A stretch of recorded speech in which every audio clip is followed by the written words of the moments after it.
T20 শৃংখলাৰ বাবে ভাৰতীয় দলটো ঘোষণা কৰা হয়। এই দলটোত স্থান লাভ কৰে অসমৰ ৰিয়ান পৰাগে।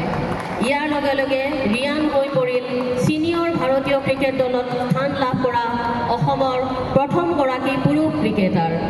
এই ভ্ৰমণৰ পাছত তেওঁ শ্ৰীলংকা ভ্ৰমণ কালত ভাৰতীয় এদিনীয়া দলতো স্থান লাভ কৰি বেটে বলে অলৰাউণ্ড প্ৰদৰ্শন আগবঢ়ায়। অসম ৰঞ্জী দলৰ প্ৰাক্তন অধিনায়ক গুৱাহাটীৰ পৰাগ দাস আৰু বিশিষ্ট সন্তৰণবিদ জলপৰী মিঠু বৰুৱাৰ পুত্ৰ ৰিয়ানে ৰাজস্থান ৰয়েলছৰ হৈ IPLত অংশগ্ৰহণ কৰি আহিছে। লগত মোৰ সম্পৰ্ক বা এটাচমেণ্ট সো আজি ৰিয়ানৰ হৈ এৱাৰ্ডটো ল'ব আহি এটা বেলেগ এটা ফিলিং মানে ৰিকুৱেষ্ট যে তাক সদায় আপোনালোকৰ প্ৰাৰ্থনাৰ মাজত ৰাখিব।